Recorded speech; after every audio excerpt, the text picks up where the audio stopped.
This is the line that says, I am Kurash, Shar Kishati, king of the world, the great king, king of Babylon. With the help of artificial intelligence, could change the way we understand history. Deep beneath layers of ancient dust, the Sumerian tablets have always held secrets no one could fully understand. Sumerian tablets are probably one of the oldest form of written record. For years, historians tried to decode them, but many parts remained a mystery. Here is a Sumerian tablet. Sumerian tablet. Now, I can turn it around and have a look at the writing that's been hiding underneath.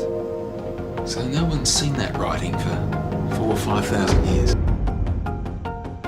Now, Elon Musk's Grok AI has stepped in, and what it translated is shaking everything we thought we knew about human origins, power, and control. Some believe it is groundbreaking, while others find it deeply unsettling. But what if these texts were never meant to be understood by us? And what if they reveal something we were supposed to forget? Join us as we uncover what Grok translated and why it could change how you see humanity forever. The AI built to understand everything.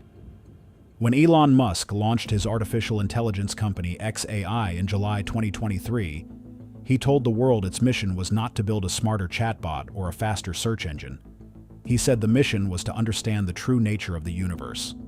Those were his exact words, and at the time most people either laughed or shrugged, because it sounded like the kind of grand statement that billionaires make when they are trying to seem profound.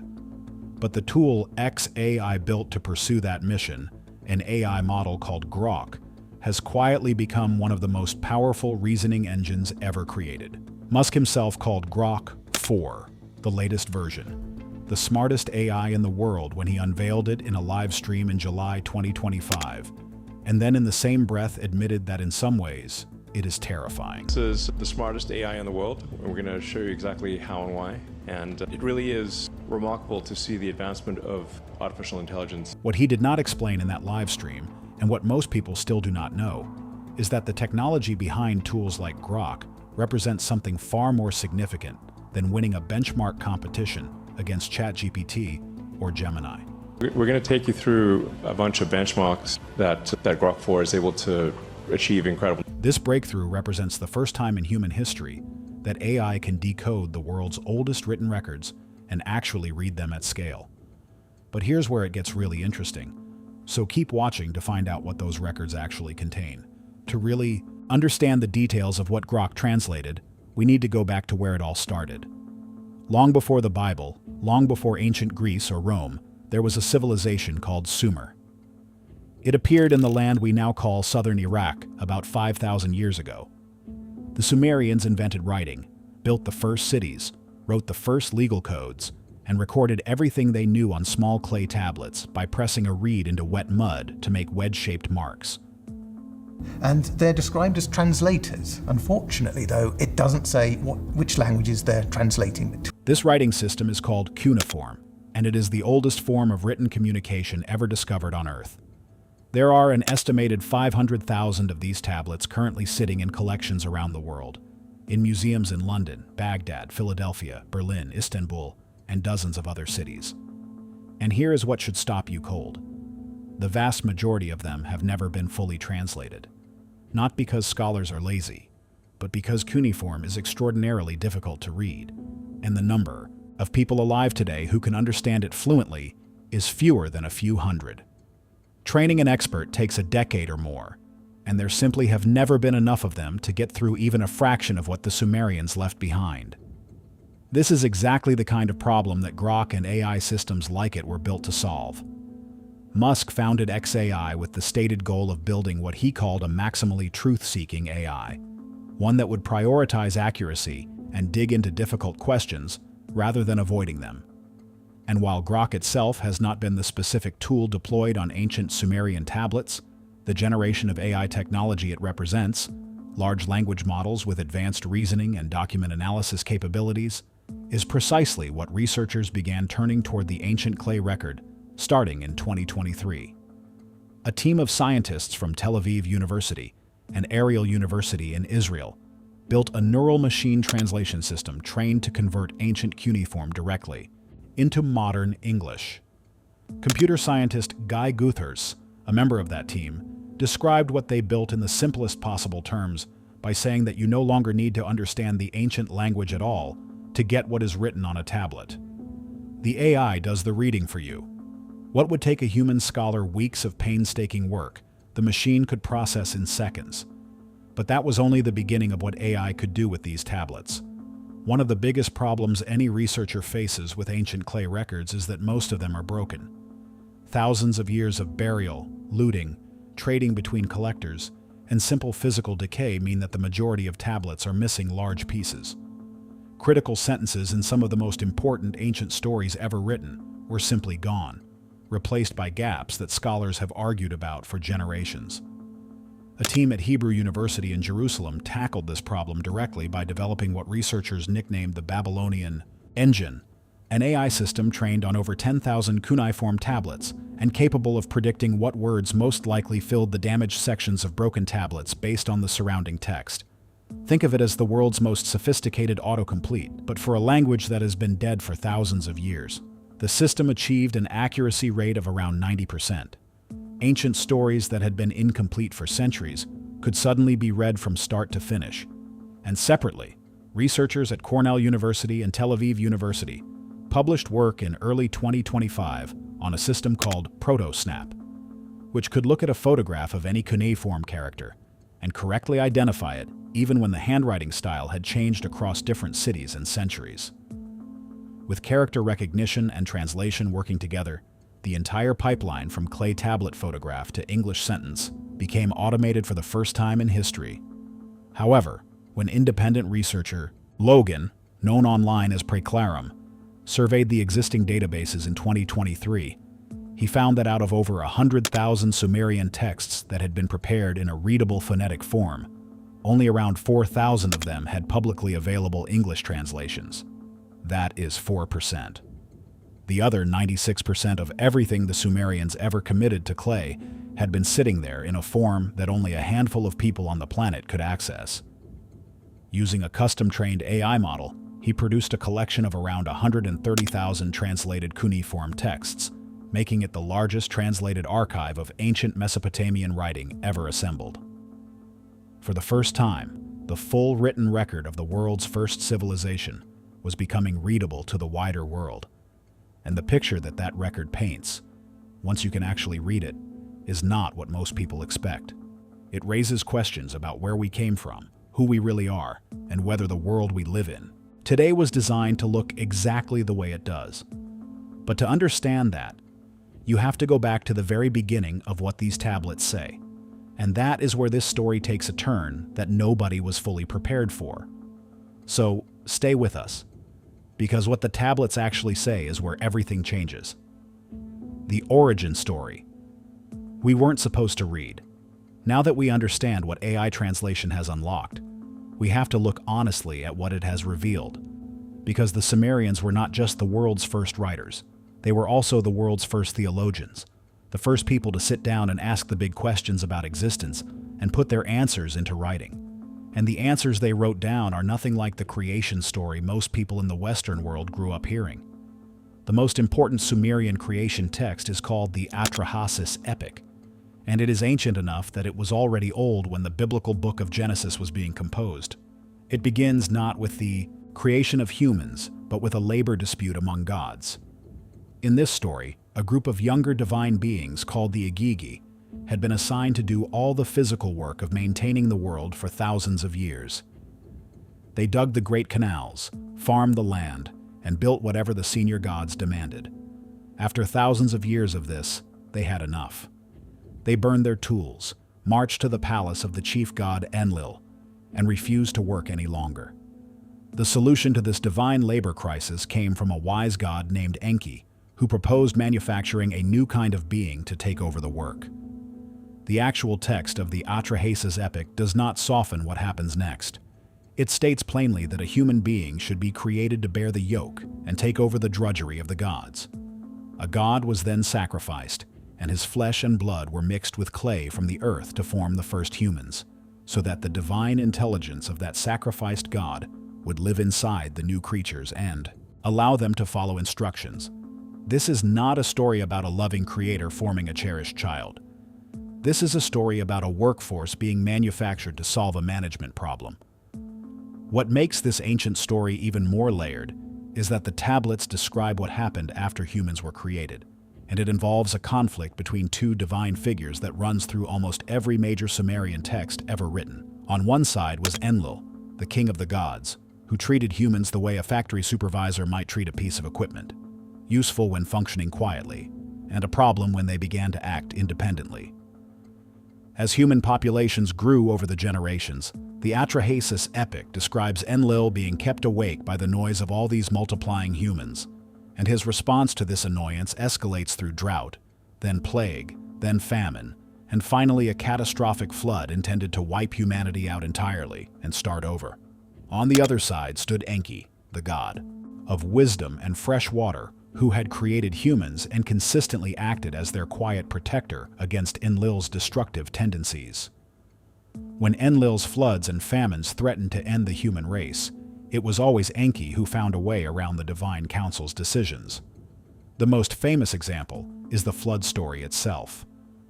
Enki could not openly warn a human against the flood that the council had decided upon, so he spoke to the reed walls of a righteous man's house instead, knowing that the man inside would overhear the warning through the wall and build a boat large enough to save himself, his family, and the animals of the earth. That detail, the warning whispered to a wall so that a righteous man could survive a world-ending flood, is a story that billions of people have heard in a different form. Most just do not know where it first came from. The Sumerian flood story is older than the biblical account of Noah by over 1,000 years, and the structural parallels between the two are too precise to be coincidental. In the Sumerian version, the flood hero goes by different names depending on which text you are reading, but the shape of the story is identical in every detail that matters. A divine council decides to destroy humanity. A single righteous man is chosen to survive.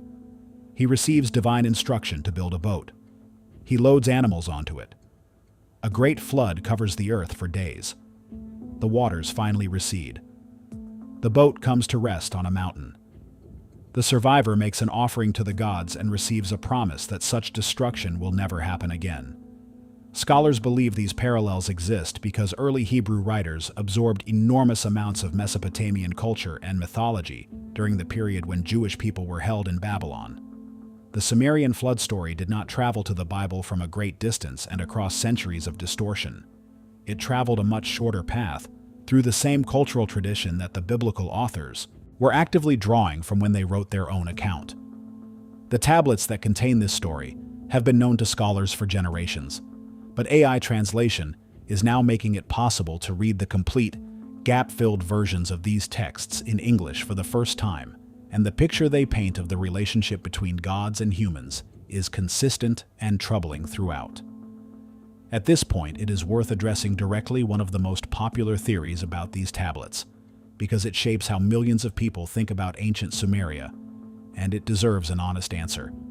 Beginning with a writer named Zecharia Sitchin and his 1976 book called The 12th Planet, which was a hugely popular idea, emerged that the gods described in Sumerian texts, called the Anunnaki, were actually extraterrestrial beings from a distant rogue planet who arrived on Earth to mine gold and then genetically engineered human beings as their slave labor force. These ideas have sold millions of books and generated a massive online following that continues to grow today. However, scholars who actually read cuneiform have been clear and consistent in their response. Sitchin's translations contain significant errors, and his specific conclusions are not supported by what the tablets actually say. The word Anunnaki in real Sumerian texts means the children of the sky god Anu, and mainstream scholars translate it as something close to those of royal blood or princely seed. They are divine beings, judges, and powerful figures in the spiritual hierarchy of the Sumerian world. The idea of them arriving from another planet appears nowhere in the cuneiform record as it is actually written, and multiple credentialed Assyriologists, scholars who specialize specifically in reading these ancient texts, have documented Sitchin's translation errors in detail over the years. The actual story is extraordinary enough without spacecraft, and it gets more shocking the closer you look. But beyond the creation myths and the flood stories, the Sumerian tablets also preserve something that scholars consider one of the most fascinating intellectual achievements in all of recorded history. The Sumerians developed a concept they called the mez, pronounced like the English word meh or may, which referred to the complete set of forces and principles that make organized civilization possible. Think of it as the world's first written theory of what civilization actually is. The mez was a list of everything that separates an organized city from a state of chaos, and it included kingship, priesthood, the art of writing, music, law, commerce, the craft of building, and dozens of other pillars of organized life. The god Enki was their guardian and keeper, and there was even a famous myth in which the goddess Inanna gets Enki drunk at dinner and convinces him to hand over the me one by one before he sobers up and realizes what he has given away. What makes this concept so important is what happens when AI translation systems process the full breadth of the Sumerian record simultaneously rather than tablet by tablet.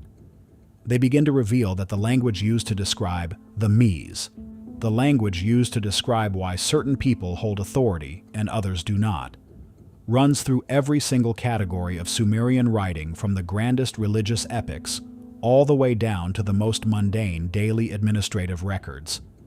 And when you see that pattern clearly, the conclusion it points toward is genuinely difficult to sit with. And here's the most intriguing part of all these, so stay tuned.